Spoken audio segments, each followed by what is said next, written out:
aí contra desmatamento, queimadas. Deixa eu autorizar aqui a gravação. Tudo certo? Então, ó, bora, vamos começar.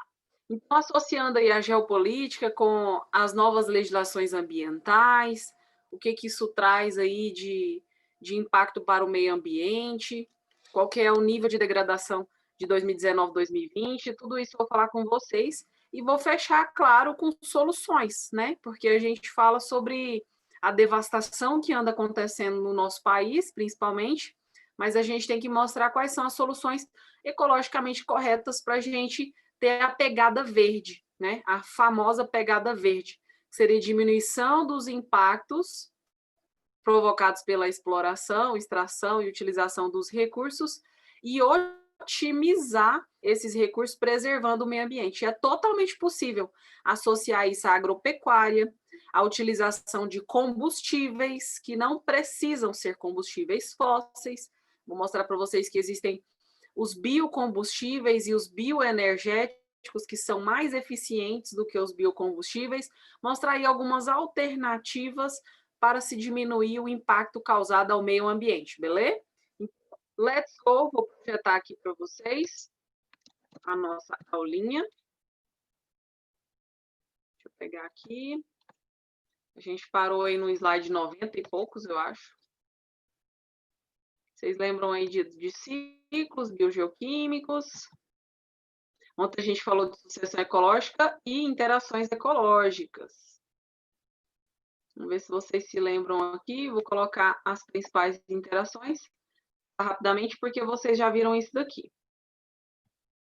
Beleza? Vou projetar aqui, tá, galera? Interações ecológicas. Yes! Olha aqui. Aqui nós temos as interações chamadas harmônicas, quando duas espécies elas se relacionam e se beneficiam, pelo menos em uma delas. E essas relações harmônicas se dividem em intraespecífica, mesma espécie, e interespecífica, duas espécies diferentes sendo analisadas. Recapitulando, colônias. A mesma espécie unida fisicamente, não existe divisão de trabalho. Então, elas estão ali se conectando e realizando basicamente as mesmas funções, salvo esse tipo de colônia aqui, galera. Essa colônia aqui, apesar dos organismos estarem segmentados em estruturas diferentes, né, mas unidos fisicamente, o que classifica essa estrutura de vários indivíduos como colônia, nós temos funções diferentes. Aqui o indivíduo flutuador, aqui o que captura alimentos e reproduz, e aqui o que vai proteger todo esse aglomerado aqui de indivíduos. Tudo isso aqui é chamado caravela, porque os primeiros expeditores, quando avistaram esse animal, pensaram ser um. Então ficou o nome de caravela. Porém, vocês têm que entender que isso aqui trata-se de uma colônia, que é uma associação de vários indivíduos da mesma espécie, claro que executando funções diferentes. Essa colônia aqui é classificada dentro da biologia como heteromorfa. Hetero vem de diferente, morfa vem de forma. Então, uma forma diferente, cada estrutura executando uma função comum, beleza? Bom, além de colônias, existem as sociedades, que têm divisão de trabalho, e também nas relações interespecíficas, o mutualismo, protocooperação e comensalismo. Vamos revisar isso aqui. Ó, colônia de indivíduos que estão unidos fisicamente, né? Você consegue separá-los. Então, podem ser micro-organismos, como bactérias, ou macro-organismos, como caravela, corais e também as esponjas. Homomorfa, quando o aglomerado tem basicamente uma forma comum, ou heteromorfo, o único exemplo é a caravela, que eles têm formas diferentes.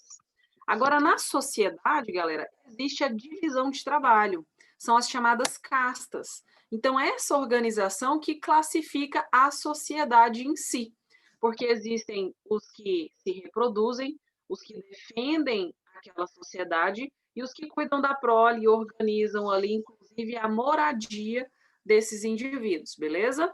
Contei para vocês aqui da Sociedade das Abelhas, que são organismos extremamente inteligentes, dotados de estratégias de sobrevivência dentro das colmeias.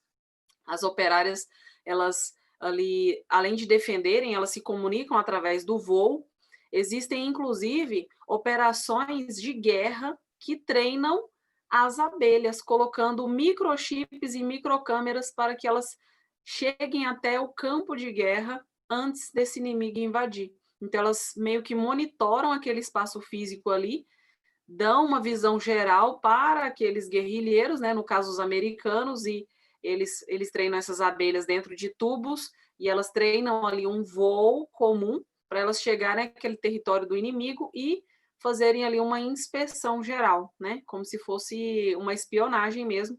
E eles fizeram isso na época da guerra do Iraque, né, que ainda permanece, mas meio que uma guerra fria de 2019 para cá. Então, abelhas são extremamente organizadas, assim como cupins e formigas. Cada um tem a sua divisão de trabalho e executa uma função dentro dessa sociedade. As abelhas têm direito a happy hour, contei aqui para vocês. Então, elas têm várias estratégias de se comunicar através dos voos. Existem vários tipos de comunicação e vários tipos de voo que significam alguns sinais de alerta ou de chamar aqueles indivíduos para um determinado local que tem alimento em abundância, beleza? O mutualismo são organismos que estão ali coexistindo, porém, eles são de espécies diferentes. Então, aqui já é uma relação interespecífica. Mutualismo é caracterizado por uma relação obrigatória. Então, o líquen, ele é a associação entre algas e fungos ou cianobactérias. As algas vão fazer fotossíntese e fornecer alimento para esses fungos ou cianobactérias. E, em troca, cianobactérias e fungos fornecem ali um ambiente úmido para essas algas fazerem fotossíntese. Existem também associações de protozoários com herbívoros. Citei para vocês o caso do cupim, mais o protozoário que digere celulose no seu intestino. E também tem associações, galera, de bactérias em raízes de plantas, que é o que acontece com o feijão. Ele tem bactérias ali na sua raiz que formam nódulos que estão jogando nitrogênio diretamente nas suas estruturas condutoras de seiva. Então, vai jogar um nutriente essencial para a planta sobreviver e, de quebra, ainda tem um espaço ali para aquela bactéria se reproduzir, se alocar. Então, é uma relação mútua obrigatória em que ambas as espécies elas vão se ajudar, tá? Interessante saber disso. Agora, na protocooperação, eu tenho duas espécies, uma ajuda a outra, mas é uma relação não obrigatória. Eu vi isso cair uma vez na FUVEST. Protocooperação pode ser uma relação chamada mutualismo não obrigatório. Isso caiu aí em meados de 2016, na FUVEST. Então, a protocooperação pode ser chamada mutualismo desde que tenha o termo não obrigatório, porque essas espécies se encontram se beneficiando, mas quando elas estão separadas, tanto faz, tá? Elas ficam neutras, elas não são dependentes umas das outras. Então, aqui a gente tem o caso do cervo com anu. Anu retira carrapatos e o cervo, claro, vai ter uma limpeza aí, né? Uma desinfecção provocada por esses animais aí que ficam sugando o seu sangue, retirando nutrientes e transmitindo doenças. Então, um está ajudando o outro. Então, é mais para o cervo e mais para o anu. Então, ambos se beneficiam. Protocooperação sempre assim, mais e mais. No mutualismo também, tá, galera? Mais e mais. Quando tem espécies diferentes, eu consigo classificar uma e outra. Positivo mais, negativo menos, ou zero, tanto faz, neutro. Então, mutualismo é mais e mais, protocooperação é mais e mais, comensalismo, mais e zero. Quem se beneficia, então, nessa relação ecológica? Apenas o comensal, que é o que vai retirar restos de alimento e muitas vezes ele recebe também transporte até outros locais, outros ecossistemas, para ele explorar esses novos ambientes. Então, o comensalismo é mais para o comensal e zero para o hospedeiro ali que está recebendo esse comensal, tá? Tanto faz. Só que tem relações, por exemplo, entre tubarão e rêmora. A rêmora, ela vai se alimentar de restos de alimentos e vai ser transportada pelo tubarão. Só que existem quantidades de rêmora tão grandes em determinadas regiões do Oceano Atlântico, por exemplo, que vão acabar atrapalhando a movimentação, o nado desse animal. Então, muitas vezes acaba prejudicando. Então, presta atenção na forma como o contexto está abordando ali no Enem esse tipo de interação ecológica. Se cair, por exemplo, um texto em que raias estão transportando rêmoras, mas elas estão atrapalhando o seu nado, ou então, no caso, tubarões estão atrapalhando-se ali no seu nado pela presença das rêmoras, então essa relação pode ser desarmônica, tá bom? No mais, comensalismo é mais e zero. Competição, agora vamos para as relações desarmônicas, né? Na competição, sempre um vai sair prejudicado. Primeiro tipo de competição aqui chama-se competição interespecífica, né?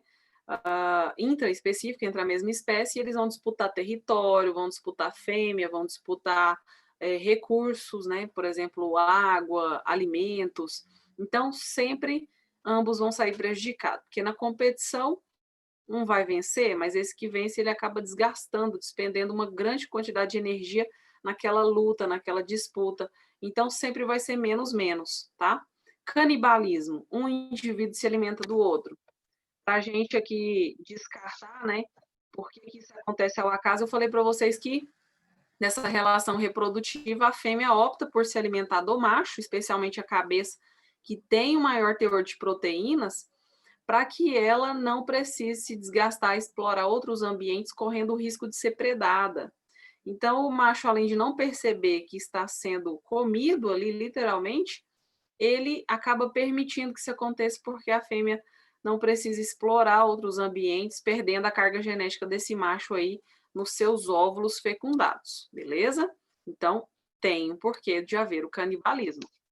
Agora, vamos para a competição entre espécies diferentes. Quando há uma disputa, e essa disputa severa obriga uma das espécies a ser eliminada, nós falamos de competição interespecífica. Então, aqui eu citei para vocês o exemplo do primeiro protozoário, que cresce bem em ambiente isolado, somente com essa espécie, e o outro protozoário Paramesses caudatum. Quando eu colocar as duas no mesmo meio de cultura, o que vai acontecer? Para o Messa aurelia, ele acaba se reproduzindo mais e prejudicando o crescimento do Paramesses caudatum. Ou seja, é uma relação desarmônica em que uma espécie acaba aniquilando o crescimento da outra espécie. Então, é mais e menos. Ó, a galera ali tá moendo o som. Predatismo, eu sempre tenho a relação presa-predador. Enquanto eu tenho presa, eu tenho muito predador. A partir do momento que a predação está acontecendo ali numa taxa muito alta, os predadores vão ser prejudicados, porque o alimento fica indisponível. Então, toda curva entre presa e predador vai ser sigmoide. Hora alta, hora baixa, hora alta, hora baixa, tá? Presa aumenta, predador aumenta o índice. Presa diminui, predadores diminuem também. Beleza? E aí nós temos várias relações de predatismo, né? Ontem eu até comentei com vocês que o predatismo não necessariamente vai ser animal com animal. O predatismo ele pode ser também descrito numa relação entre um animal e uma planta. Então, se eu tenho ali um javali se alimentando de uma determinada espécie de planta, aquilo ali é um tipo de predatismo ou herbivoria. Esses dois termos podem ser utilizados, beleza? Joaninhas, gente, joaninhas, elas estão no topo das cadeias alimentares desses insetos menores. Então, joaninha, onde ela passa, ela faz um regaço, ela come muitos outros animais, controlando inclusive espécies de parasitas de plantas. O piolho da planta, né, que é chamado pulgão, ele pode ter a sua população controlada nas plantas devido ao predatismo realizado pelas joaninhas. Agora vamos ao parasitismo, que foi aonde eu parei na aula passada. Deixa eu trocar uma ideia aqui com vocês. Tá tudo sob controle? Estão me ouvindo aí? Tranquilinho? Sussa? Tudo ok. Ó, tudo ok. Isso, manda áudio para mim para eu não precisar sair aqui, tá? Sejam muito bem-vindos, Aline, Thaisa, Luan, Bruna, Raine. É Raine ou Raine? Liga seu áudio aí, Raine. Você tá de pijama? André, Ana Júlia, Michele, a Mari, o Áquila, a Bia, né? Todo mundo aqui chegando. Você tá de pijama? É Raine mesmo. Não tô de pijama. Raine, muito bonito seu nome, Raine. Você tá de pijama? Obrigada. Não, Não? Olha. descabelado. Voltei de serviço agora. Ah, tá certo. Então, boa aula aí, viu? Vamos acompanhando aqui. Obrigada. Qualquer dúvida, vocês me mandam um oi aqui, beleza? Então, vou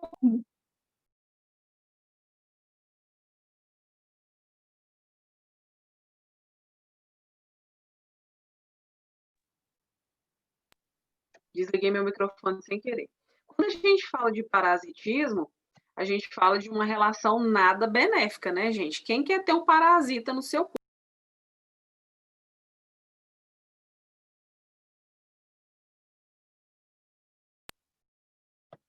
Sempre o parasita, ele vai se beneficiar retirando recursos daquele hospedeiro e o hospedeiro sempre vai se prejudicar. Existem diferentes tipos de parasita. Por exemplo, o coronavírus é um parasita. Ele é um parasita microscópico. Esse parasita, como ele vive dentro da corrente sanguínea, dentro do organismo, ele não está visível no lado externo daquele hospedeiro, nós chamamos de endoparasita.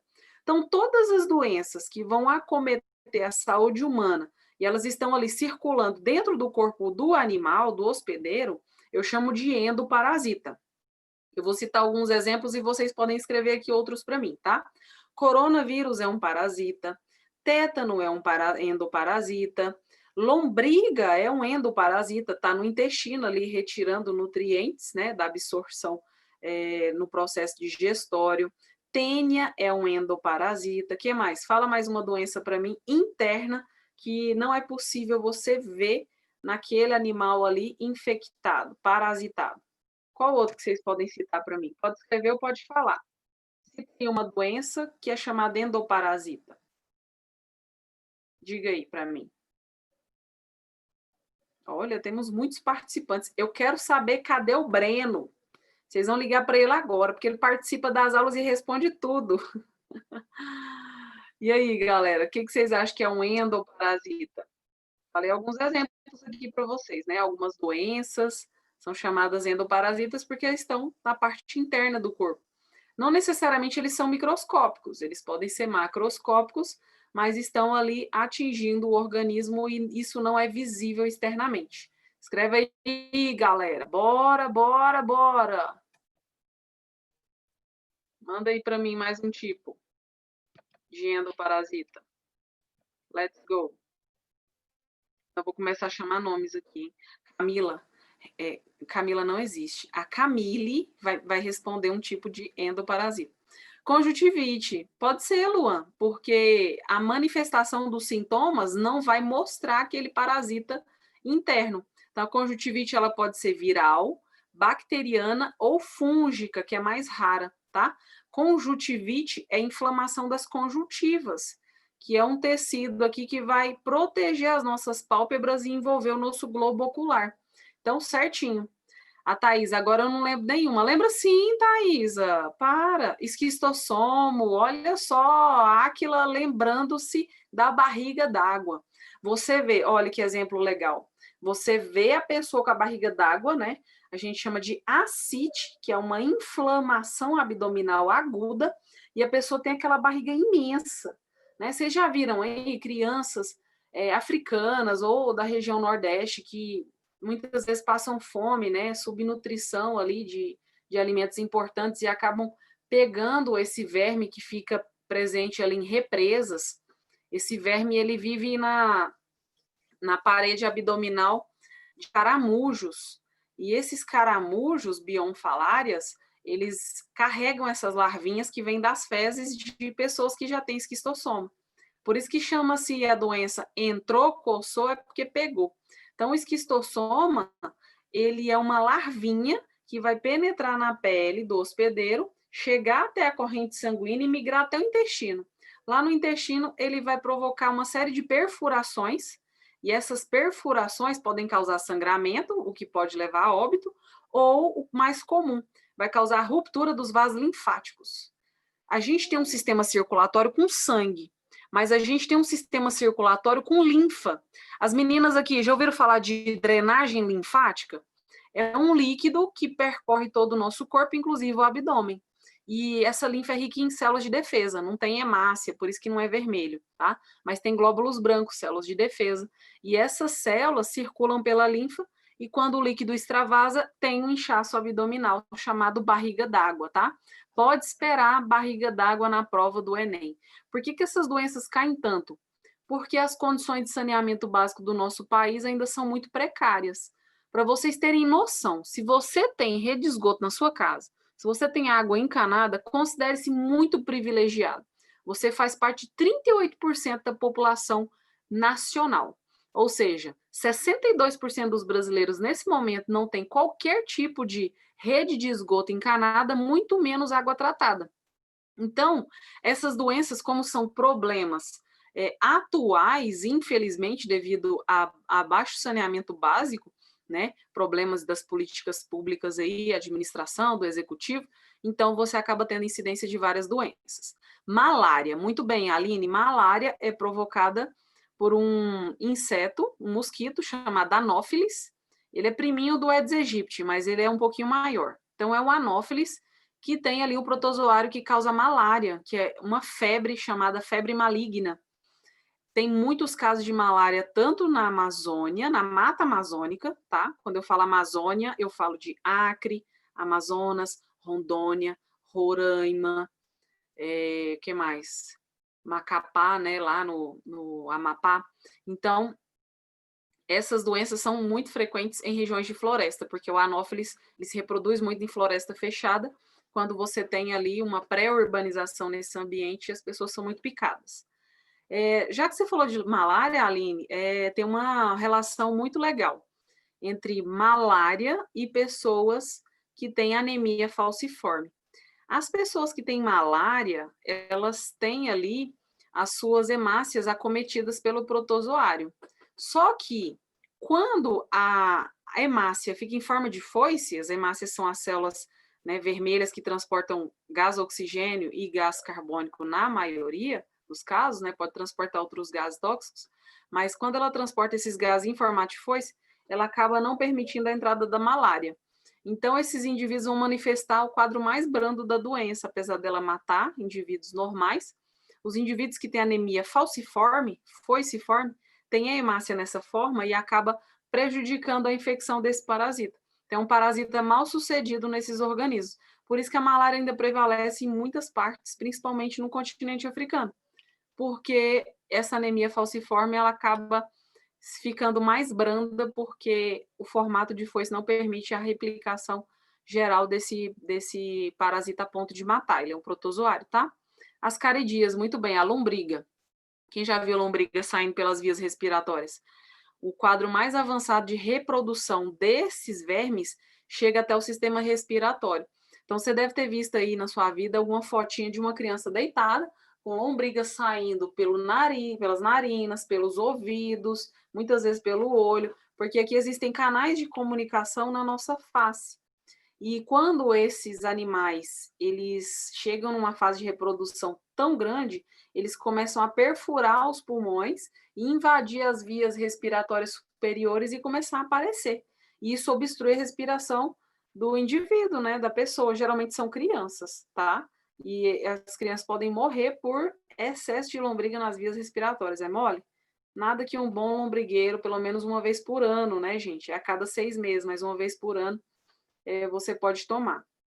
Falando em lombrigueira, a galera tá tomando muito lombrigueiro aí, né? O Anita e Ivermectina. Quem já ouviu falar que é utilizado no tratamento contra o coronavírus, levanta a mão aí.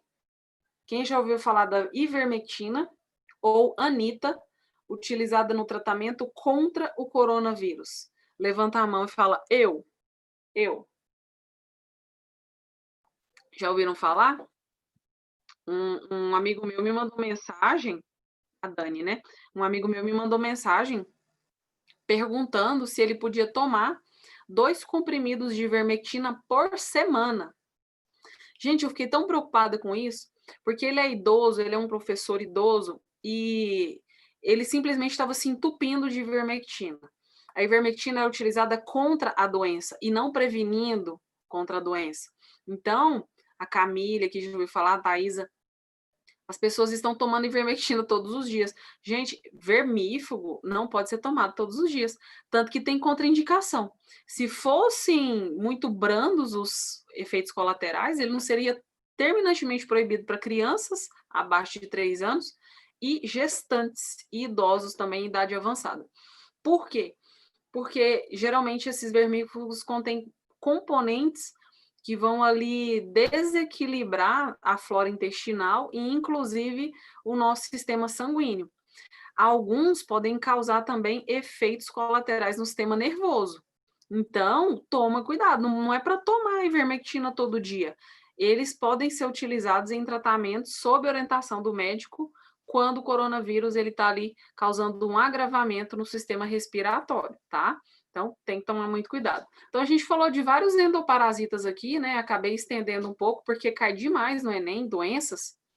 E é importante vocês se lembrarem aí. Vocês se lembraram de verminoses, se lembraram de algumas parasitoses microscópicas.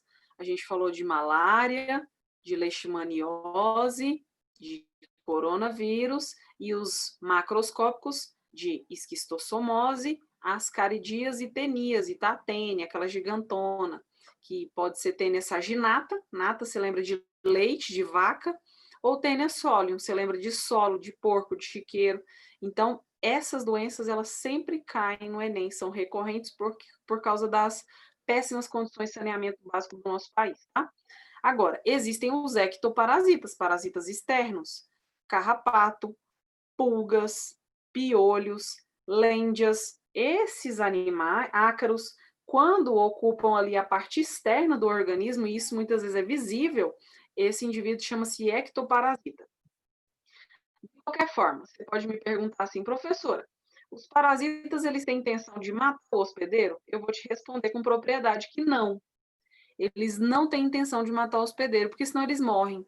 Então, podem perceber que doenças muito letais, potencialmente letais, por exemplo, o vírus da ebola, que mata em 3 dias, vírus da raiva, esses vírus, eles praticamente foram erradicados, lógico, né? Alguns pelo sistema de vacinação, tratamentos, e outros porque o parasita realmente ele é muito agressivo. Quando ele mata muito rápido, o índice de infecção e alastramento para outras pessoas também pode recuar, pode diminuir. Então, é interessante você avaliar também o quanto esse parasita circula aí pelos hospedeiros e o seu grau de virulência, tá? Pode ser tanto para vírus quanto para outro micro-organismo. Quando ele invade, ele chama-se virulência. Então, endoparasita interno, ectoparasita externo. Agora, em planta, existe a holoparasita, é uma planta que retira toda a seiva dela. Tanto a seiva bruta daquela hospedeira, que é água e sais minerais, quanto a seiva elaborada, que é a glicose que ela produz. Então, toda planta vai produzir seiva bruta, água e sais minerais, e lá na folha ela transforma em seiva elaborada, glicose. Na fotossíntese, ela pega a água e sais e transforma em glicose. Aí vem uma plantinha folgada, chamada cipó-chumbo, e começa a retirar todos os recursos que essa planta tem.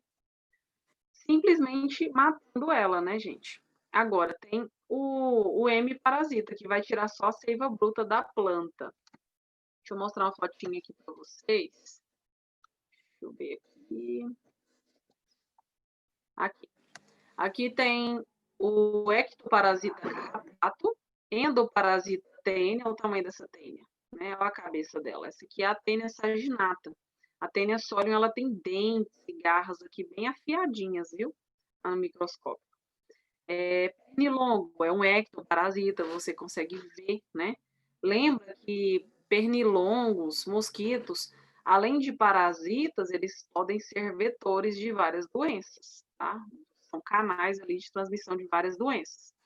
Cipó-chumbo, tá vendo que essa planta aqui ela não é verde? Se ela não é verde, como é que ela faz fotossíntese? Ela não faz. Então, ela vai roubar a seiva da fotossíntese da planta, que é glicose.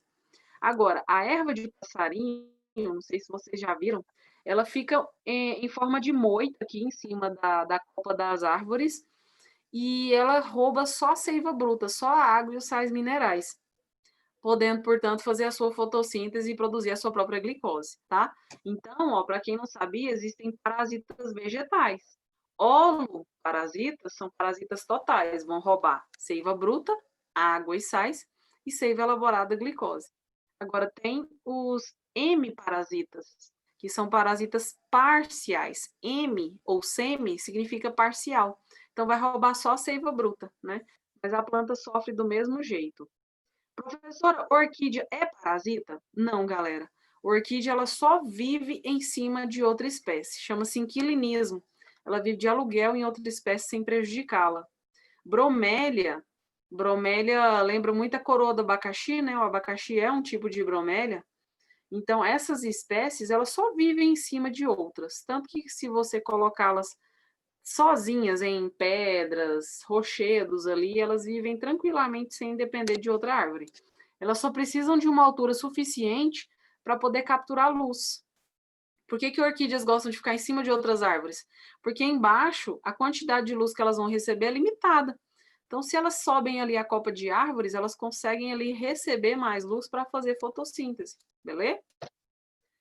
Mensalismo é uma relação interespecífica, né?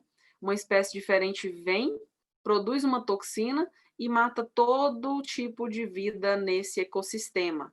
Então, existem várias algas.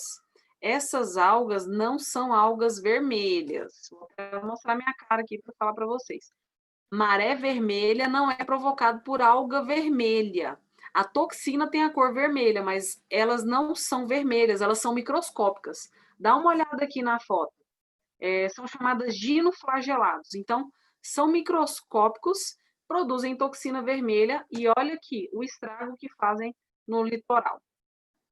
Quando eu fui para Santa Catarina, os peixes que estavam ali no litoral, eles não podiam ser pescados, muito menos consumidos. Então, por volta de janeiro, quando eu fui, eles tinham reduzido o consumo e a produção de pratos, né, feitos de frutos do mar aí nos restaurantes litorâneos. Por quê? Porque quando esse animal absorve a toxina vermelha, essa toxina ela vai para o tecido muscular e quando a pessoa consome esses peixes, ela pode ter intoxicação, né? Uma intoxicação aguda, vômitos, diarreias, ter reações adversas e dependendo da quantidade pode até morrer. Então, amensalismo é quando uma espécie produz alguma substância e mata todo mundo. Esse tipo aqui não é muito familiar para a gente que não vive no litoral, mas em várias cidades litorâneas as pessoas têm o tempo certo de consumir esses frutos do mar, quando não está na época das algas. Quando a água aumenta a temperatura no verão, que é o verão em janeiro, lá no sul do Brasil, aí elas começam a se alastrar e produzir toxina e matar outros peixes e frutos do mar em geral, tá? Crustáceos, outras algas e etc. Agora, tem vários tipos de amensalismo, viu? Aqui no nosso cerrado, quando você vê, por exemplo, um pé de manga, vocês acham que alguma coisa cresce debaixo de um pé de manga? Não cresce. Desculpa, a Andressa perguntou sobre a doença de Chagas. Vou terminar a mensalismo e vou te explicar a doença de Chagas, tá? Vou falar um pouquinho sobre ela. Então, gente, a mensalismo é quando uma espécie vem, produz alguma substância e pá, mata geral, né? Faz um regaço, todo mundo começa a morrer naquele ambiente. Pode ser no oceano, ecossistema aquático, mas pode ser no ambiente terrestre. Eucalipto, né?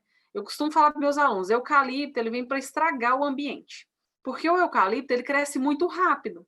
Só que é claro que por trás desse crescimento você tem ali uma retirada de recursos do solo muito brusca. Então o eucalipto ele retira toda a água de uma fazenda, ele seca nascentes, córregos, rios, represas e ele também suga muitos nutrientes, ele deixa o solo muito pobre em sais minerais, porque ele retira esses recursos numa quantidade muito abrupta, muito grande, cresce rapidamente, mas é claro que causa diversos prejuízos ao solo. Então, fica um solo inviável para plantio, por exemplo. Você plantou eucalipto, esquece, não planta mais nada. E manga? Quem já subiu num pé de manga, levanta a mão. Se for só eu, vou levantar a mão aqui. Quem já subiu num pé de manga? Eu quero que vocês reparem que embaixo de um pé de manga não cresce outra planta. Por quê? porque ela produz uma toxina naquela folha que vai impedir o crescimento de outras espécies. E é proposital. Por quê? Porque a espertinha, ela vai permitir que as sementes das suas mangas caem no próprio solo da matriz, que é a planta mãe. Então, ela vai cuidar dessa prole e vai alimentar, conduzindo inclusive nutrientes da raiz daquela árvore para as plantas filhotinhas. Então, você vê muito pezinho de manga embaixo da mangueira, porque ela cuida daquelas plantinhas menores até elas alcançarem uma altura para capturar a luz sozinha e fazer fotossíntese. Só que as folhas da mangueira não permitem crescimento de outra espécie a não ser manga. Legal, né? A manga é um certo ponto egoísta, né? Agora eu vou dar uma paradinha e vou falar de doença de Chagas aqui. Doença de Chagas é um protozoário endoparasita que vai se reproduzir nas células das hemácias e ele é dividido em duas fases principais. A mastigota, que é uma fase espórica, ele fica em forma de esporo, ele entra na hemácia e rompe as hemácias pela quantidade de esporos, e a tripomastigota. Tripomastigota é quando ele tem aquele flagelozinho ali. Vocês já viram Chagas? Ele tem um flagelo. E ali ele pode atingir vários tecidos, né, de órgãos importantes do nosso corpo, por exemplo, fígado e principalmente coração. E causa inchaço do coração. Então, Chagas, ele é marcado por determinar megalocardia, inchaço do coração. Aí você pensa, se o coração está grande, ele tem uma função maior? Não.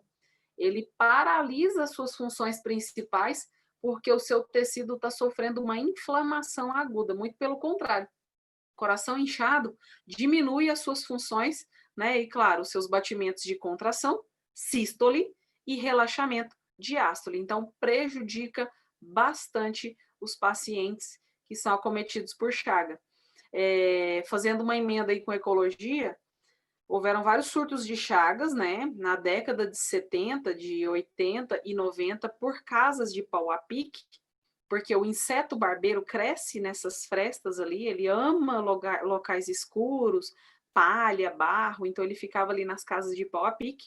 Hoje, como quase não tem casa de pau a pique, o índice de infecção vem principalmente da alimentação. Aí, tipo, você vai ali tomar um caldo de cana no tio Zé, o Zé do pastel. Aí você vai lá, não vê como é que ele vai preparar essa cana para macerar naquele moedor, e aí ele joga com palha, com tudo, com broto, com sujeirinha ali, e pode ter um barbeiro escondido naquelas frestas ali, da cana-de-açúcar. Então, houveram muitas contaminações aqui em Goiás e em São Paulo, decorrentes do consumo de caldo de cana. Então, tem que prestar atenção, o estabelecimento que você ingere, né, esse alimento, que é muito bom, mas tem que prestar atenção nesses detalhes aí. O proprietário do estabelecimento ele tem que limpar a cana, ele tem que raspar a casca, tirar os brotos, tirar todas as folhas, e aí passar aquela cana moída ali totalmente limpa. E agora também, né, um alto índice de infecção pelo açaí, porque o açaí ele é um fruto que dá em cachos, e nesses cachos podem se multiplicar ali muitos insetos barbeiros. E aí você não sabe a procedência do açaí, você vai e compra ali polpa de açaí, né, do estabelecimento, não tem nenhum tipo de fiscalização, não é registrado pela Anvisa, você compra ali a polpa do açaí do Zé da Goiaba, né, e aí você não sabe se tem ou não o inseto Chagas macerado ali, o inseto que causa a doença de Chagas, ele transmite, né? Que é o barbeiro. Então, o barbeiro macerado no açaí também foi encontrado. E como o consumo de açaí aumentou demais, né? É importante prestar atenção nesses detalhes aí, a procedência desse açaí. Quem gosta de açaí, levanta a mão. Quem gosta de açaí, levanta a mão. Gente, açaí é muito bom. Vou dar uma marca depois de açaí para vocês comprarem, porque vocês gastam uma grana, né, tomando açaí, ó. A Raine gosta de açaí, eu também, Raine. O goiano gosta de açaí, mas na verdade ele gosta dos complementos do açaí, fala a verdade. Vocês gostam do leite ninho, do leite condensado, do confete, da rapadura, ou tem gente que põe cocada, um monte de coisa. Aí perde até o sabor do açaí, né? O goiano gosta do doce que vem com açaí. Mas eu gosto também do açaí puro, sabe? Ou suco de açaí lá no norte. Quem é do norte aqui, gente? Michele, você é do norte? Porque no norte eles comem em pratos salgados, eles comem um açaí junto com peixe, peixe assado e açaí. Pensa na combinação. O açaí, né, não? O açaí em si, ele tem um gostinho de terra. Mas assim, para os apreciadores, né, de açaí vai de qualquer jeito, né? A Michele gosta. A Dani, sou do Pará, prof, filé com peixe. Aí, ó, essa aí é das minhas. Meu amigo trouxe um bloco desse tamanho aqui de açaí e eu consumo de qualquer forma. Com açúcar, sem açúcar, prato salgado, no suco. É muito bom. O gostinho do açaí é muito bom, né, galera? Mas tem que prestar atenção. O açaí foi limpo, os cachos ali foram limpos. Essa polpa, ela tem procedência registrada pela Anvisa, tem que se atentar a esses detalhes para não se prejudicar depois, tá? Porque o protozoário da Chagas, ele sobrevive muitos dias nessa polpa, inclusive congelada, então tem que prestar atenção, beleza? Mas vamos continuar consumindo açaí, porque açaí é vida e deixa a gente feliz. Quando eu trabalhava muito, assim, aqui em Anápolis, Goiânia, Brasília, na época do meu doutorado, eu me presenteava com açaí. Quando eu dava aquele monte de aula o dia inteiro, no final do dia eu tomava açaí para me presentear. Muito bom, né? Então, aqui, ó, terminando o amensalismo, né? Quando uma espécie mata a outra por produção de toxinas, nós temos também esclavagismo. Quando uma espécie escraviza a outra, né? Ele força aquela outra espécie a fazer coisas para ela. Quem tem irmão aqui? Quem já forçou o seu irmão a fazer coisas para você? Eu praticava esclavagismo com a minha irmã quando eu era mais nova. Eu fazia ela pegar as coisas para mim, fazer as coisas do meu jeito. Então, era uma relação de esclavagismo. Uma se beneficia e a outra, né? Ela é escravizada. Tem uma espécie de pássaro, gente, que bota ovos no ninho de outras espécies, qualquer espécie.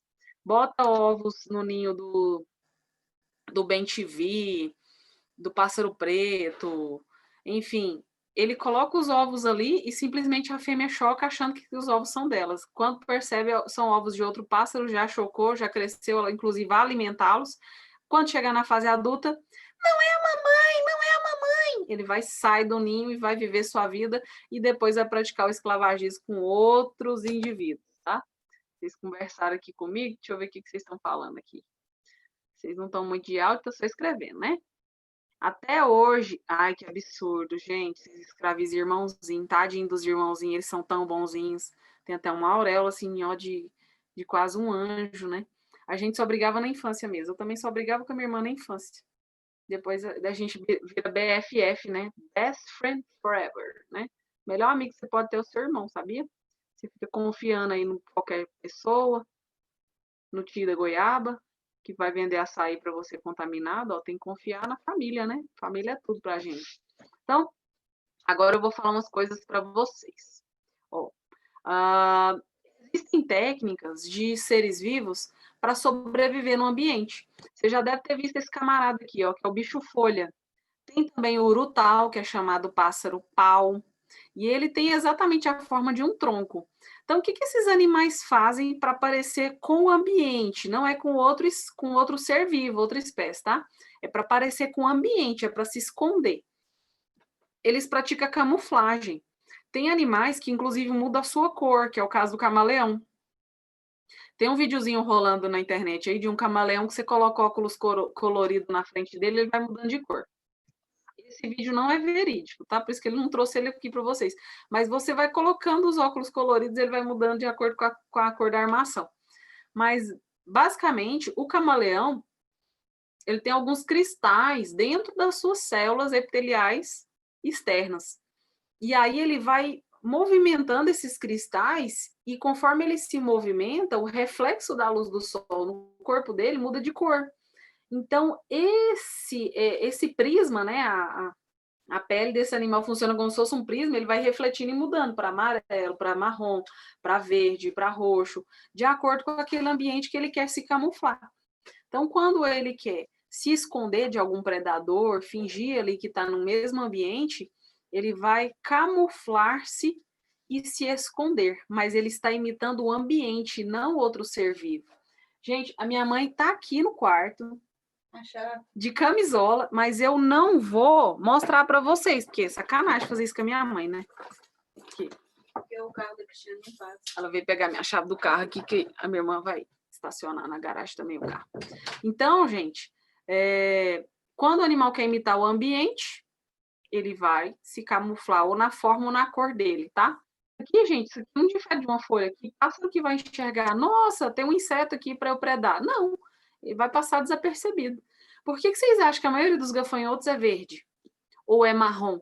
Para se camuflar de acordo com o ambiente. Vocês lembram da onda dos gafanhotos africanos? Por que eles têm a cor marrom, acinzentada? Porque a savana africana tem essa cor, né, predominante na sua vegetação gramínea, né?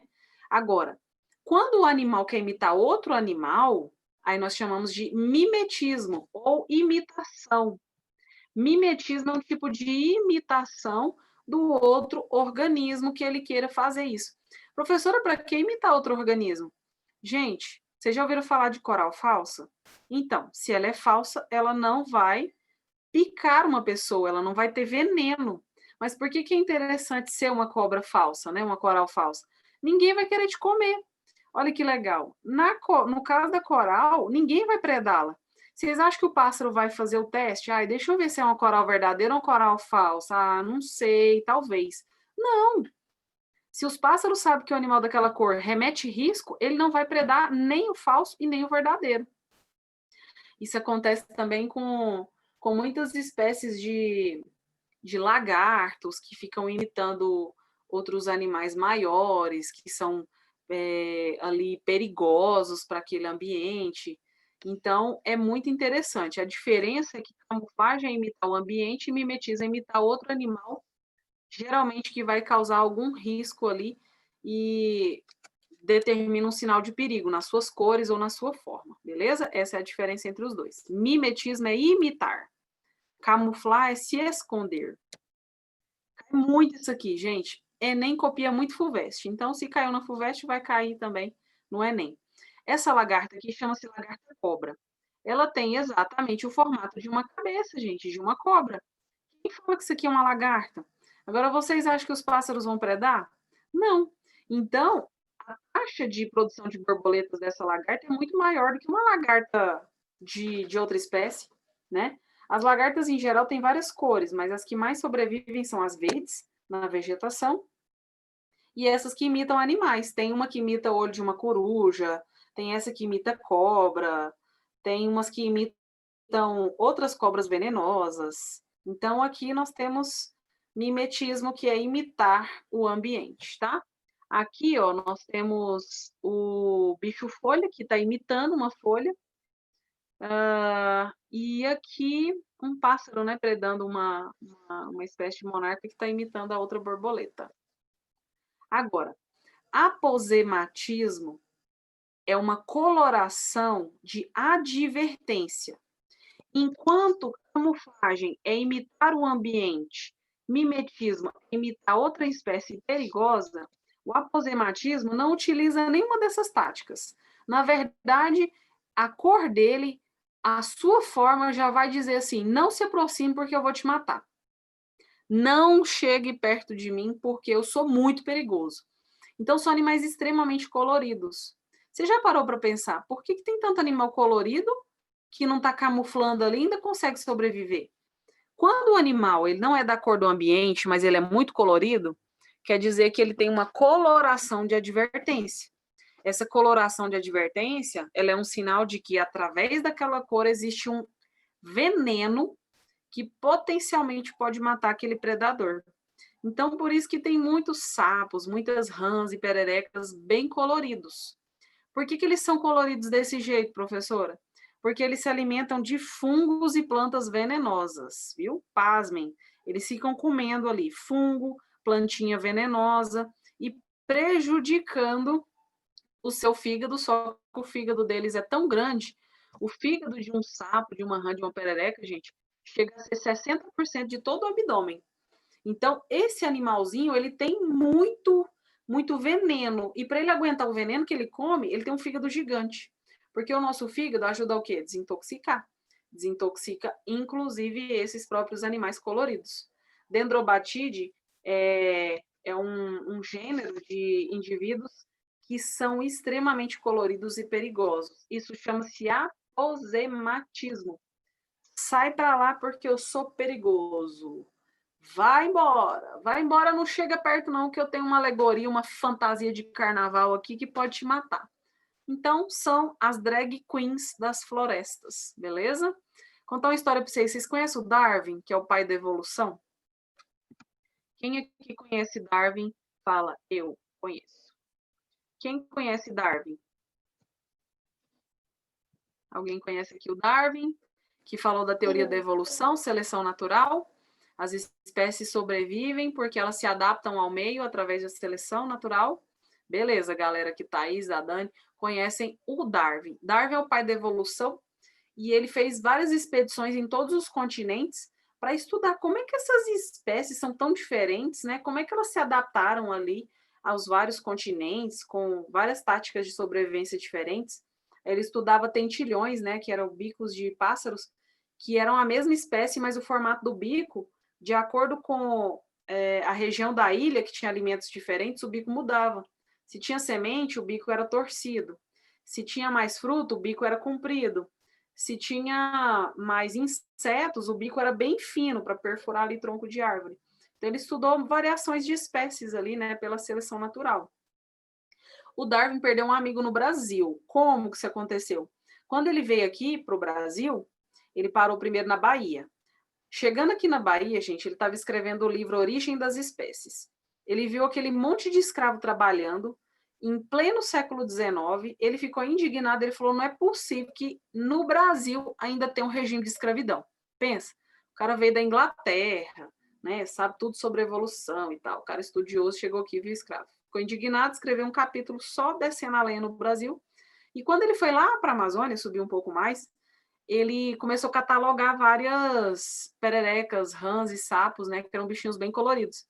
E o amigo dele catalogava e estava folheando ali, né, para escrever o nome da espécie que eles tinham identificado. Adivinha?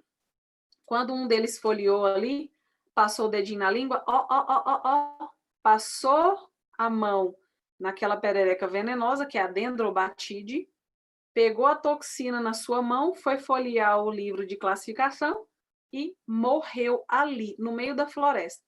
Ele até descreve isso em um dos seus livros, né, o quanto ele lamenta porque o amigo dele morreu no meio da floresta e não foi possível nem enterrá-lo. Ele ficou por ele mesmo, que ele estava fazendo uma expedição e não tinha como retornar para poder velar o corpo do seu amigo. Pensa, Darwin perdeu um amigo.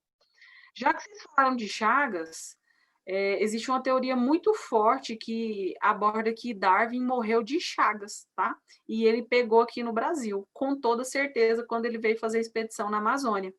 Então, quer dizer que nós matamos o Darwin. Minuto de silêncio. Quer dizer que o Brasil matou o Darwin e o amigo dele. Incidentes, né, gente? Acontecem. Agora, ó, let's bora. Agora que a gente sabe tudo sobre biologia, sobre interações ecológicas, sobre sobrevivência das espécies, bora fazer um exercício aqui. A associação de bactérias que vivem na pança de mamíferos ruminantes. Quem são ruminantes, professora? Aqueles animais que comem gramínea, né, matam e ficam ruminando, mastigando aquilo ali, espumando a sua boca. Quem que são os ruminantes? São as vacas, os bois, né, as girafas. Então, esses animais, o cavalo não, tá? Eles ficam ruminando, ou seja, o alimento vai para o estômago, volta para a boca, vai para o estômago, volta para a boca. Eles têm 4 estômagos. Retículo, rumen, omaço e abomaço. Nesses 4 estômagos, aquele alimento fica fermentando porque eles têm bactérias que fazem isso para eles. Então, é igual aquela relação do protozoário digerir celulose para o cupim, é a mesma relação do ruminante ter bactéria digerindo celulose para ele. Você já parou para perguntar para sua mãe por que quando você come alface você não fica cheio? A Andressa ficou chocada aqui com a informação. Coisas da vida, minha amiga. Agora, você já parou para perceber que quando você come vegetais, você não fica cheio? Pega um prato de salada ali gigante, né? Imagina aquele prato de salada maravilhoso que você vai jantar. Você não fica cheio. Por quê? Porque nós não temos bactérias que vão digerir celulose, que é o principal carboidrato de cadeia ramificada presente nos vegetais. A gente não é capaz de viver só de vegetais. Professor, e os vegetarianos? Os vegetarianos não retiram a celulose como nutriente das plantas. Retiram sais minerais, vitaminas, proteínas. Tem uma planta muito boa em proteína, chama-se Ora pronobis. Chama-se Ora por nós, em latim. Ora pronobis, eu tenho ela em casa, quem quiser uma mudinha, viu? Vem aqui em casa buscar, porque eu estou na casa da minha mãe em Anápolis, e ela tem muita Ora pronobis. E é uma planta que tem muito índice de proteína, inclusive você pode substituir pela carne. Você pode fazer ela ali empanada, fritar, tem gosto de carne, tá? Casca de banana, as pessoas substituem carne aí por alguns vegetais. Mas você não fica cheio com a folha de alface. Por quê? Porque nós não somos herbívoros. Os animais herbívoros que só comem vegetais, eles vivem disso porque eles têm bactérias que conseguem quebrar a celulose em glicose para eles. Então, lá no intestino, você vai quebrar a celulose na menor molécula que gera energia no nosso corpo, que é a glicose. Então, é diferente da gente que tem um hábito onívoro, né? A gente come vegetais e carne para poder sobreviver. Carne ou então derivados que têm muita proteína. Beleza? Então, let's go aqui, voltando. Vamos fazer o exercício. Vamos lá, share. Ai, gente, eu não acredito que eu mostrei a resposta para vocês. Ah, não, tá de brincadeira. Acho que vocês não viram a resposta. Vamos lá. Associação de bactérias que vivem na pança de mamíferos ruminantes com esses animais é classificada como? Vocês viram que é mutualismo, né? Por quê? Mutualismo é uma relação obrigatória. Se um morrer, o outro morre. Então, bactérias mantêm a vida dos ruminantes. Da mesma forma que ruminantes mantêm a vida de bactérias nos seus tava assim aí. Fala, Luan. Aí pra mim, Sofia. Luan? Opa, liguei sem querer, pessoal. Desculpa. Tá dando uns gritos aí, Luan? Tá tudo bem? Tá. Então, vambora. Tá brigando com o irmão dele, gente, né, irmão? Meu irmão, não pode não, hein? Tem que ser best friend. Ó, número 2.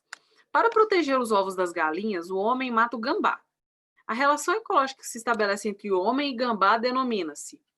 Eles competem, competição, eles se ajudam, mutualismo, eles parasitam um ao outro, parasitismo, eles predam, um come o outro, ou eles cooperam para a sobrevivência um do outro, para a cooperação. Adivinha, adivinha. Se o homem quer galinha e o gambá também quer galinha, a resposta, predação. Um vai predar o outro para poder tirar o outro da parada, beleza? Mutualismo, letra A, certinho, gente. Letra A, vocês acertaram aqui. Letra A. Let's go. Então, não, gente, eu não acredito que estou passando resposta para vocês. Vamos lá, 3. Várias espécies de eucaliptos, lembra do eucalipto? Produzem certas substâncias que, dissolvidas pelas águas da chuva e transportadas dessa maneira ao solo, dificultam o crescimento de outros vegetais. Por essa razão, muitas florestas de eucaliptos no Brasil não possuem plantas herbáceas ou gramíneas à sua sombra. Por quê? Porque eles não deixam crescer nada. O fato descrito ilustra um exemplo de A. Competição intraespecífica, estão competindo entre a mesma espécie. B. Mutualismo, eles estão se ajudando e vivem obrigatoriamente juntos. C.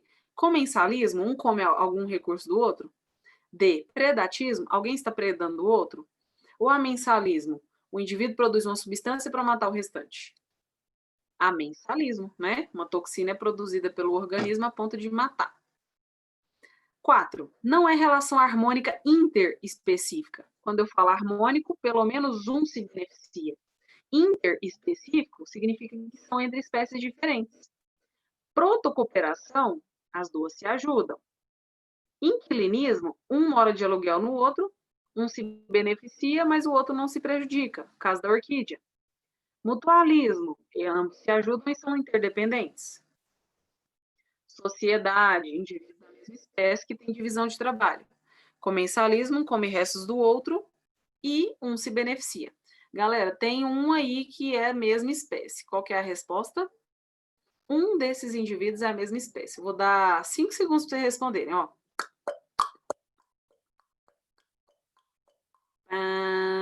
Resposta certa, eu sei que vocês comentaram no chat, eu vou olhar depois e dar uma nota para vocês a mais. Letra D, sociedade. Sociedade corresponde a indivíduos da mesma espécie. Sociedade humana, sociedade de formigas, de cupins, de abelhas. Beleza? 5. Podem organizar-se em sociedades. As aranhas, os besouros, os gafanhotos, as traças ou as vespas? Vamos lá. Aranhas, elas vivem em sociedade ou elas só vivem ali com seus filhotes e depois se isolam? Besouro, você vê sempre besouro espalhado ali, eles nunca se organizam, né? Gafanhotos formam aglomerados para atacar principalmente a vegetação, as traças que vivem isoladas ou as vespas? O que vocês acham? Letra E, vespa. Lembra de abelha, lembra de vespa, lembra de moribundos. Basicamente, eles têm um hábito comum que é viver numa colmeia, beleza? Só vou dar uma dica para vocês. Não coma mel de vespa ou de moribundo, tá? Nunca vá num vespeiro e eles produzem também mel, né? Vem do néctar, que é água e açúcar, aí eles desidratam essa água e açúcar e produzem um mel, só que é um mel tóxico. Os moribundos, principalmente, eles costumam polinizar espécies de plantas tóxicas, venenosas. Então, esse mel também é venenoso. Venenosa erva venenosa é pior do que cobra cascavel, seu veneno é cruel, Número 6. Não é relação harmônica intraespecífica, não se ajudam e não é entre a mesma espécie. Sociedade, colônia, canibalismo, mutualismo. Tá muito fácil, gente. Me respeita, né? Essa aí vocês já sabem. Canibalismo, um come o indivíduo da mesma espécie. Letra C, tá? Tá escrito D, mas é letra C. Canibalismo, letra C. De acertei! Professora, Sim, meu bem. não tá aparecendo as questões. Nossa, sério? Então eu vou voltar aqui. Qual o número que eu parei?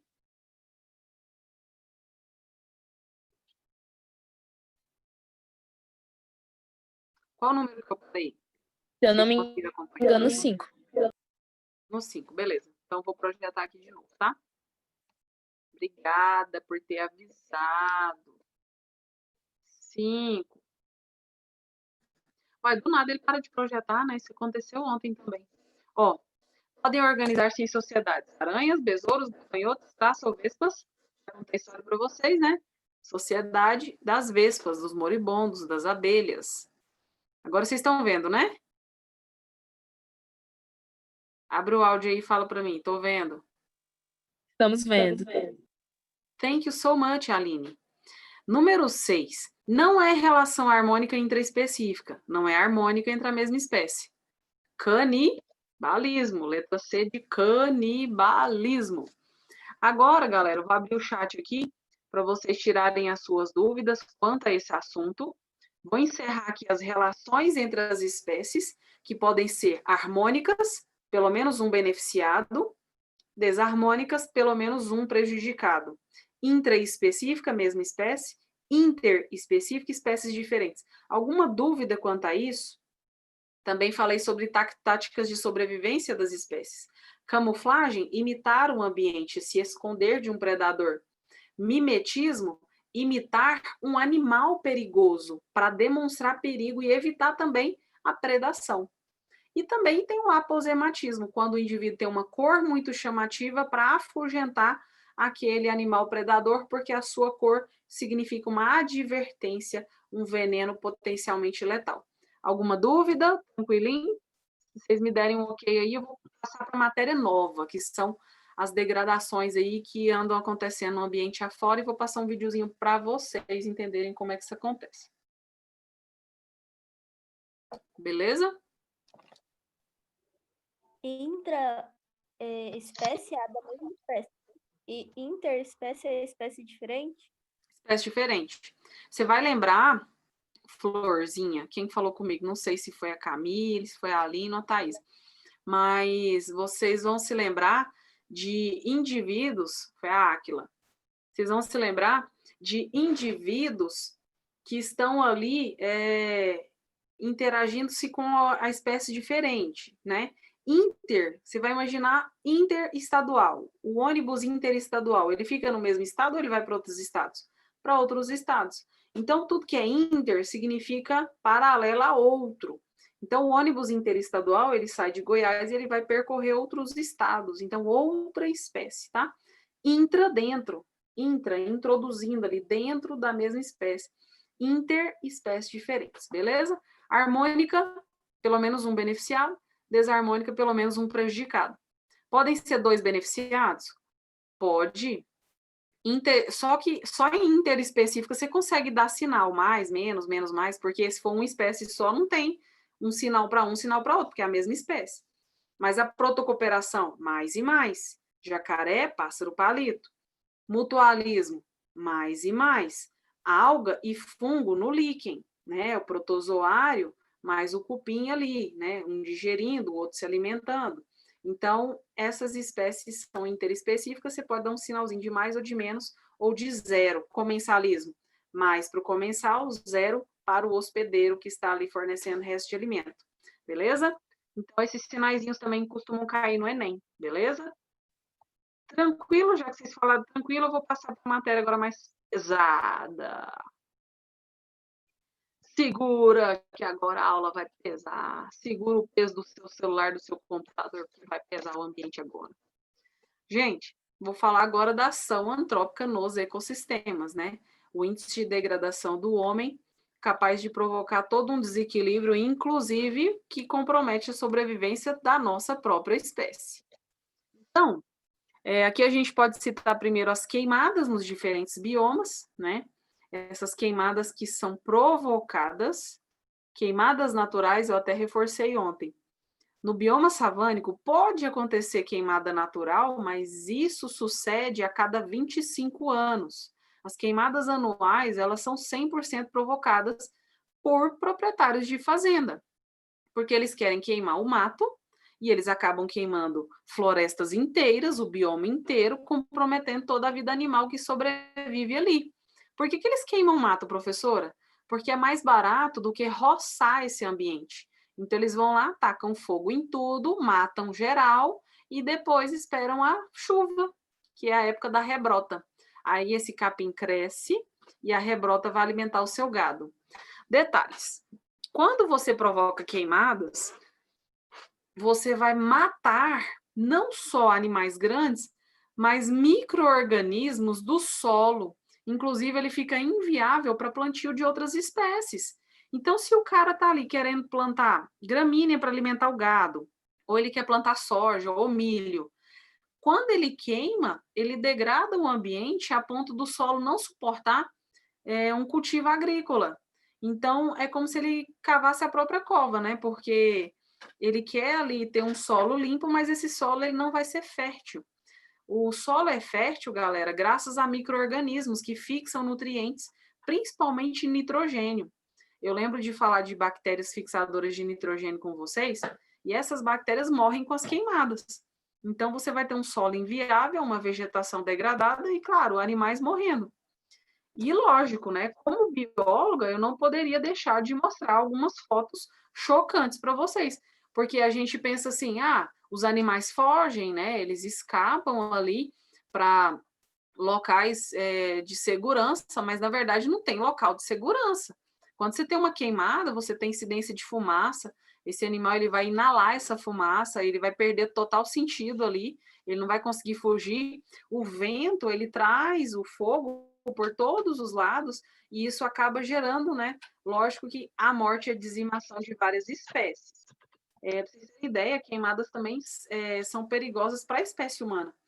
Quando você tem ali os canteiros de estradas queimando, aquela fumaça ela pode ocupar ali aquela rodovia a ponto dos motoristas não enxergarem os outros carros.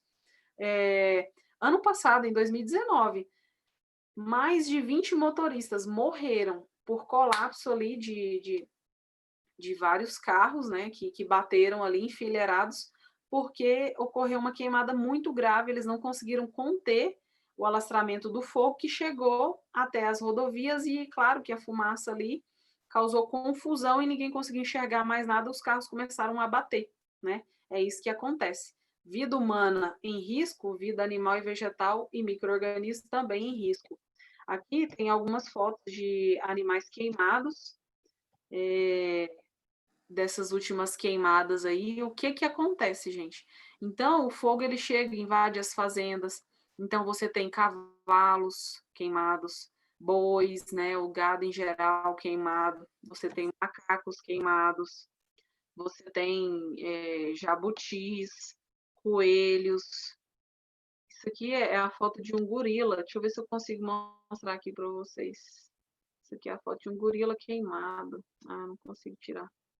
Esse gorila aqui, gente, ele foi para um centro veterinário, tá? Eles estavam cuidando da recuperação dele, e até onde eu vi na última notícia, eles conseguiram sim recuperar a pele queimada, fazer tratamento, mas um animal desse dificilmente volta, né, ao seu ambiente natural. Esse gorila aí, ele não é daqui não, ele é de uma floresta na Ásia que sofreu também com as queimadas. Aqui a gente tem, né, a queimada provocada, mais ou menos para vocês terem uma ideia do que eles fazem. Eles dimensionam uma área de floresta, isso aí é na Amazônia, e ali eles demarcam a região que eles querem queimar e destroem em geral. Para extração de madeira, para poder cultivar pasto e para poder inserir esse gado aí. Então, a maior parte das queimadas da Amazônia são provocadas para inserir atividade pecuária nesses espaços florestais aí. Isso causa muito prejuízo, né, gente? E aqui no Cerrado isso também acontece, né? Olha isso aí é a foto de qual animal, gente? Vamos ver se vocês sabem o nome desse animalzinho aí. Como é que se chama esse animalzinho queimado aí? Vamos ver se vocês conhecem o nome dele. Conhece? É paca, é capivara, que animal que é esse? Anta. Parece uma antinha, né? Só que a anta ela é um pouco maior e ela tem um narizinho de porco, tá? A anta ela tem um focinho muito parecido com um porco. A anta é bem rajada, mas essa aí é a paca.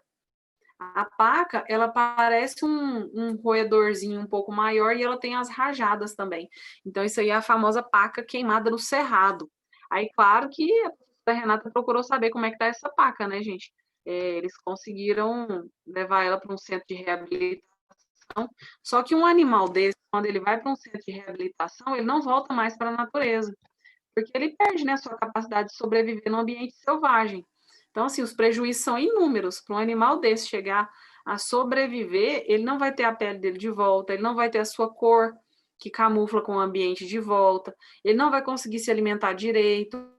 Esse animal, ele está totalmente cego. Então, uma das coisas que o fogo mais faz, assim, de terrível é cegar os animais.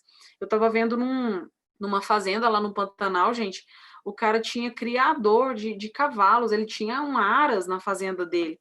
E todos os cavalos, eles foram queimados e eles ficaram cegos, todos eles foram sacrificados. Então, assim, você vê o fazendeiro chorar e tal. Realmente é uma situação muito, muito, muito triste, deplorável, né? Assim, a gente fica consternado, não tem nem resposta para um tipo de comportamento desse em pleno século XXI. Sendo que existem outras medidas de você rebrotar o pasto, de você promover ali um crescimento, otimizar a produção do gado. É possível você criar gado ecologicamente correto, cultivar soja ecologicamente correta, só que você tem que partir ali para a tecnologia. E os fazendeiros, principalmente antigamente, não recorrem à tecnologia. E como a legislação ambiental é super fraca, eles acabam encontrando brechas na lei para fazer esse tipo de atitude aí e nada acontece. O que aconteceu lá no Pantanal? 50% de todo o bioma foi queimado, foi devastado, destruído. Alguém foi indiciado? Não, mas tem 5 fazendas sendo investigadas atualmente, né? Como os grandes criminosos aí que incendiaram o bioma inteiro. Então, estão sendo indiciados. Vamos ver se a justiça funciona, né? Ontem eu falei para vocês que os diretores da Vale e da Samarco até hoje não foram indiciados judicialmente. Então, pouco se espera, né, de um país que não valoriza a lei ambiental. Isso vale também para o tráfico de animais. Vocês sabiam que depois do tráfico de armas e de drogas, o tráfico de animais é o que mais gera renda para os criminosos? Então, só perde para o tráfico de armas, que está em primeiro lugar no mundo, tráfico de drogas está em segundo lugar e tráfico de animais vem em terceiro lugar.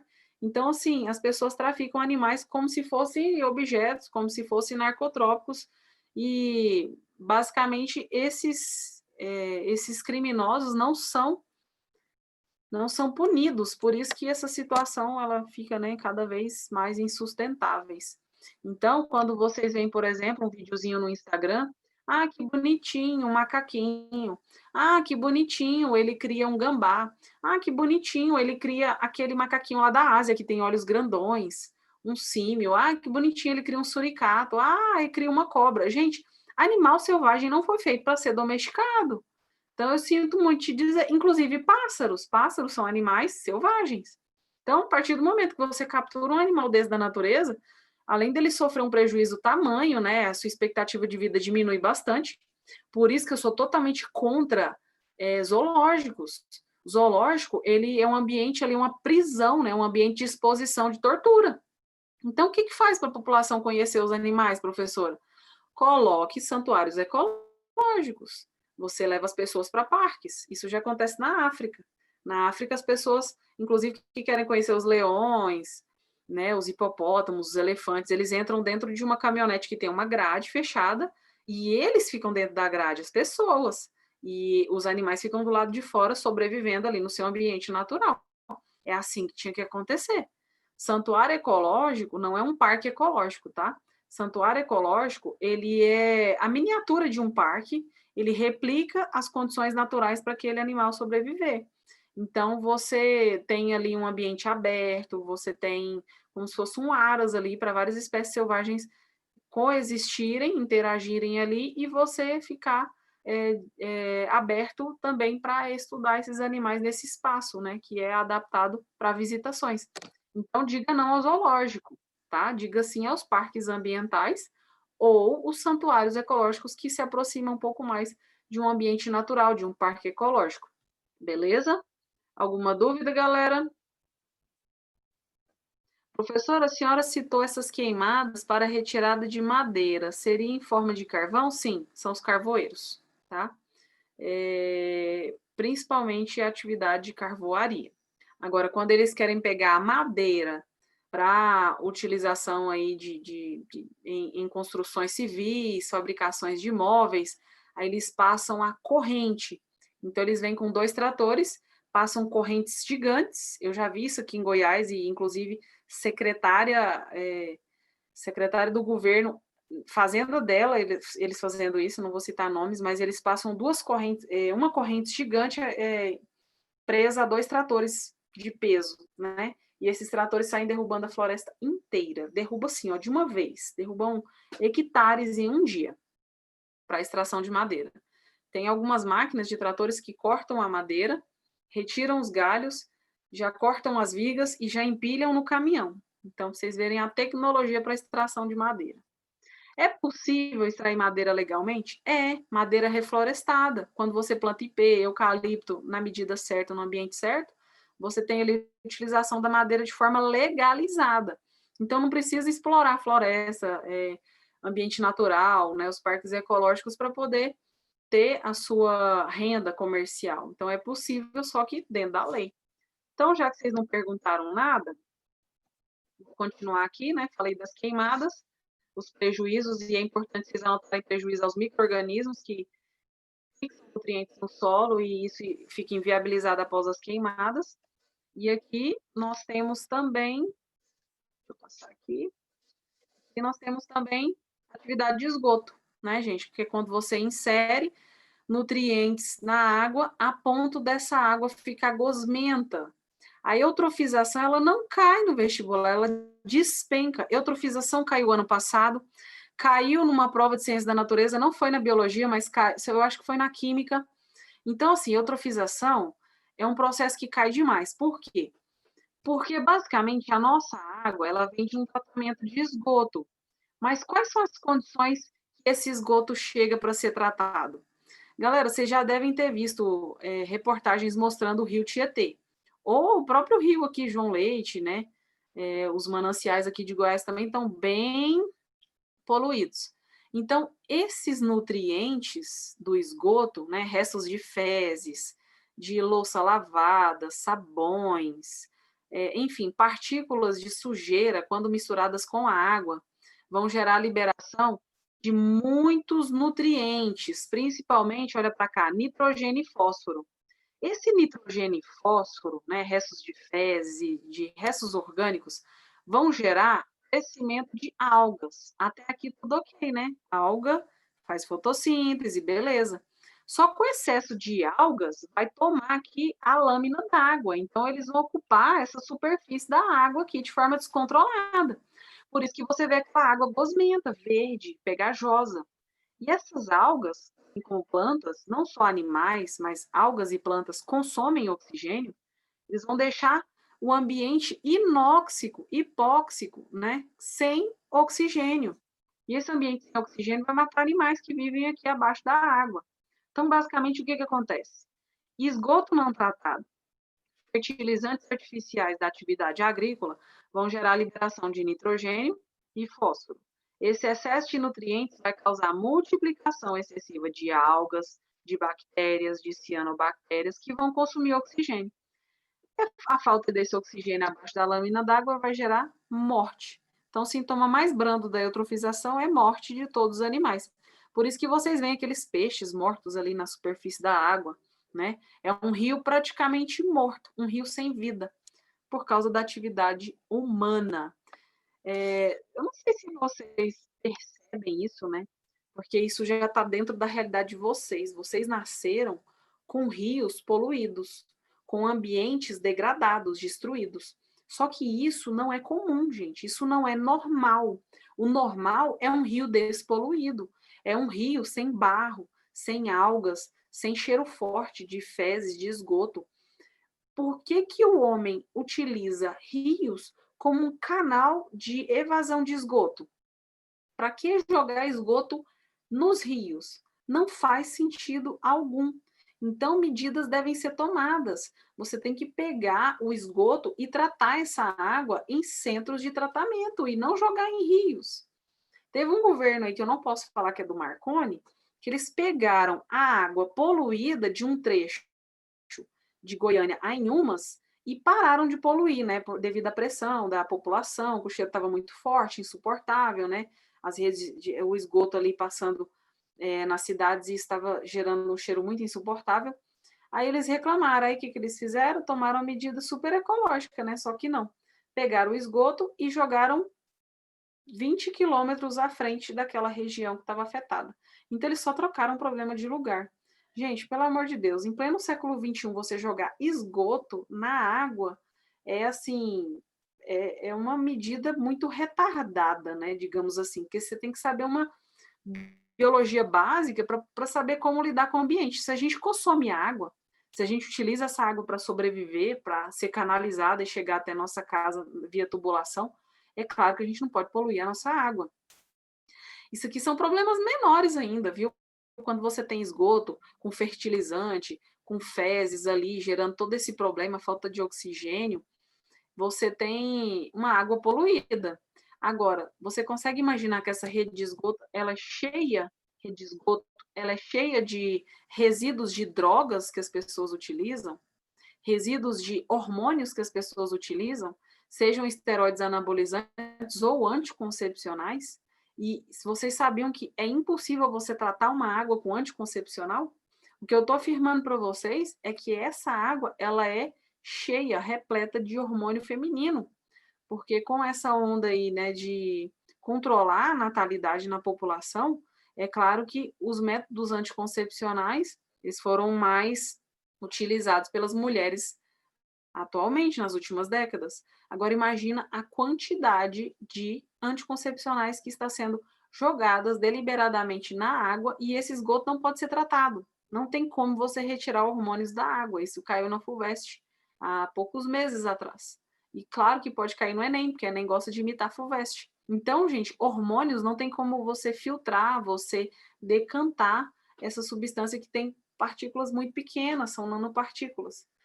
Os engenheiros atuais, eles estão ali buscando tecnologias para poder reverter, sabe? Para poder reter esses hormônios, porque se tornou um problema público. Vou só mostrar para vocês aqui como é que fica a água, ó. Repleta de algas, estão causando prejuízos imensos aí à saúde humana e, inclusive, né, lógico, à saúde animal, de todas as espécies que vivem ali naquele ecossistema, que sobrevivem ali. Vamos fazer uma questãozinha para fechar, então.